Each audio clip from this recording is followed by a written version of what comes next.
Offer valid on standard browsers, U.S. only. When I heard about Date My Age, I thought, really? But there I was in my empty, quiet house, my laptop on the kitchen counter, and I typed in my name.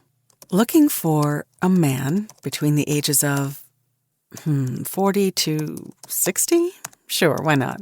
Date My Age is different. With verified profiles, you can feel safe and secure to explore meaningful connections with interesting and mature singles. Date My Age made it really easy. I could join and view online profiles for free. All of a sudden, my empty house wasn't so quiet anymore. I got so much attention, it just made me feel seen and alive. Date My Age helped me start a totally new chapter in my life. Find a friend, a lover, a partner at Date My Age. Get 60% off when you join at datemyage.com today. That's datemyage.com to connect with thousands of singles worldwide. datemyage.com. You know, not long ago, I took a trip to the Gulf of Mexico. Then about 3 weeks ago, I took a trip to the Gulf of America. And the interesting thing is, I was in exactly the same place. And today I'm going to talk about the Gulf of America, not a geography lesson. The real story about an absurd double standard about those on the extremes. Let's take a look at some of the latest headlines that really pop this out. U.S. House approves dumb legislation renaming Gulf of Mexico Gulf of America. Mexico sues Google over Gulf of America name change. Trump is reportedly considering renaming the Persian Gulf after Gulf of America scuffle. Now, to refresh, Trump signed an executive order renaming the Gulf of Mexico the Gulf of America. He did it aboard Air Force One on the way to the Super Bowl. Listen to the captain's announcement. Ladies and gentlemen, if you could please direct your attention out the right side of the aircraft. Air Force One is currently in international waters, for the first time in history, flying over the recently renamed Gulf of America. Earlier this month, the House passed a bill that backs President Trump's executive order. The Senate has yet to vote. Delaware Democratic Congresswoman Sarah McBride called this the dumbest bill. We are on our way to the House floor to vote on what is possibly the dumbest bill we could be spending our time on, legislation to change the name of the Gulf of Mexico to the Gulf of America. Now, no idea why the Congresswoman shot that video on a moving congressional train. No idea why the first openly transgender member of Congress is suddenly against changing names. Her progressive peers have been successful in changing manpower to workforce, craftsman to artisan, man up to be brave, ladies and gentlemen to guest, pregnant women to birthing people, even changed you guys. It's been flagged for gender bias. Can't say you guys anymore. I'm not sure what they're going to come up with. I'm from Texas. How about just y'all? It ain't you all, it's y'all. Y'all. Y'all. Y'all. Man, you sound like a karate movie. Y'all. That covers everybody, right? Even Jeff Probst on Survivor got suckered in. Come on in, guys. Come on in, guys. Come on in, guys. In the context of Survivor, is a word like guys okay, or is it time to retire that word? The far left wrote the book on changing names. It's okay when they do it because it's for diversity and equality. It is not okay when conservatives do it. Now, look, I don't care about the Gulf of America or Gulf of Mexico or whether that's right or wrong. But does it compare to gung-ho liberals renaming military bases? And before I go, let's not forget that Biden's decrepit antics yesterday were at Fort Liberty, North Carolina, which we used to call Fort Bragg. Bragg is back. We've been talking about this pretty much all day. Defense Secretary Pete Hegseth renamed North Carolina's Fort Liberty back to Fort Bragg. So there have been 9 bases that have been renamed. And by the way, that's not cheap. When you rename bases, they got all this stuff printed out. They got these big signs out front, usually in stone and steel and all that. So what did it cost to rename those 9 bases? $1 million a piece. How about total cost? $62 million. The woke left also pressured iconic American brands to change their names. Washington Redskins. They became the Commanders. The Cleveland Indians became the Guardians. Aunt Jemima became Pearl Milling Company. Uncle Ben's became Ben's Original. And Eskimo pie, Edie's Pie. Oh, same delicious taste as regular Eskimo pie. Would you eat Edie's pie? I'd have to get a look at Edie. Okay. The Dixie Chicks even changed their name to the Chicks. Apparently calling a woman a chick is less offensive than referencing the Mason-Dixon line. I'm not sure why. Some of those brands wanted to change its name. That's a sound business decision. Others gave in to woke politics. Aunt Jemima's family were proud of her legacy. They wanted respect, not erasure. Aunt Jemima, what took you so long? At last, the First Lady of Pancakes makes a syrup of her own. Another example of this double standard, Trump also passed an executive order to change the name of Mount Denali in Alaska back to its former official name of Mount McKinley. And we will restore the name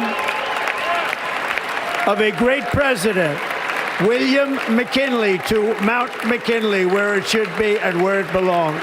It was Mount McKinley until 2015 when President Barack Obama formally renamed it Mount Denali to, quote, recognize the sacred status of Denali to Alaska natives going back generations. Obama changed the name first, so why was that okay? So, look, there are two sides to every name change, of course.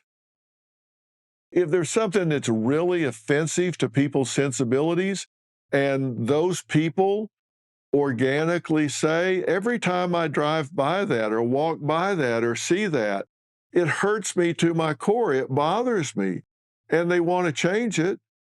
And like I say, that's an organic thing that comes from the populace from the inside out. I can understand it. But is that where it's coming from, or is it coming from the tyranny of the fringe? Is it coming from activists on the outside who take this and drive it?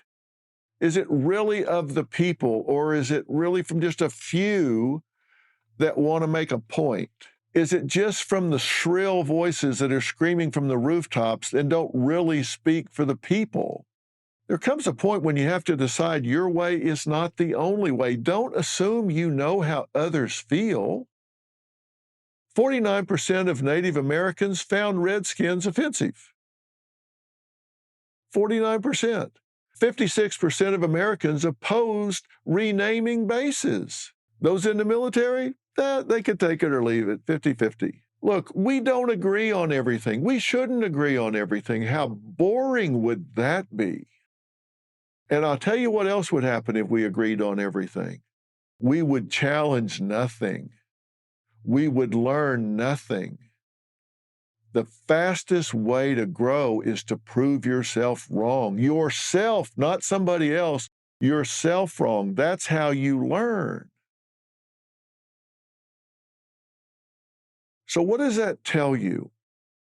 Two things. You gotta really ask yourself, are you guilty of confirmation bias? Now, what is confirmation bias? Confirmation bias is when you only see, you only process, you only ingest information, data, or experiences that confirm what you already believe. Man, that's scary. Think about that. The only thing you see, the only thing you hear, the only thing you process is what confirms what you already believe. And here's what's scarier. People that suffer from confirmation bias, when you bring them empirical evidence to the contrary, you think, well, okay, they'll change their mind. No. They deepen their resolve. They dig their heels in because they are threatened that somebody is showing them that they're wrong. And they cannot admit they're wrong because they're right fighters. They got to be right. They're right fighters. So they dig in and resist. That's troublesome. The second thing we should resolve to do is work hard to understand how others perceive things. And the real test, if you're doing that for real, is can you make their argument?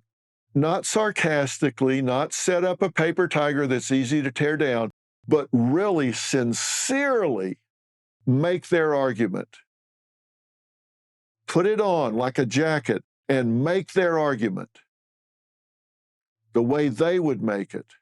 Doesn't mean you believe it, but do you understand it enough to truly make their argument? If you can do that, then you've listened, you've heard, and you are open to their point of view. Afterwards, you can take that coat off again and say, okay, I made their argument, I listened, I learned, I argued it, still don't believe it. But at least you gave it a fair airing. And when you've done that, you've gotten outside your bubble and opened up your mind. And that's the real story. If you want a real story every day, click subscribe and follow below, because I'll be coming back again and again and again. See you next time. Wherever you're getting the real story, make sure you subscribe and follow. I'll see you tomorrow. Hey, Dr. Phil here. My network, Merit TV, has it all. Now, let me blow your mind. Merit TV's got the news that matters. The selection of a new pope. Entertainment you crave. Busted. Everybody in a good mood today? And live events. Surprise. What am I, chopped liver? With serious punch. Big shot. Go to merittv.com and download the Merit TV app today. You've heard me talk about Jace Medical. If not, listen up, because they're doing incredible work in medical preparedness. And today, I've got two major updates to share. First up, the ivermectin use case. You've probably seen the headlines calling it a wonder drug.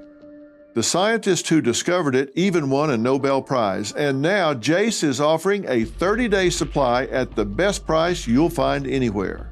Next, the upgraded Jace case, an emergency supply of antibiotics delivered to your door. They've doubled the number of medications to 10 at just $20 more.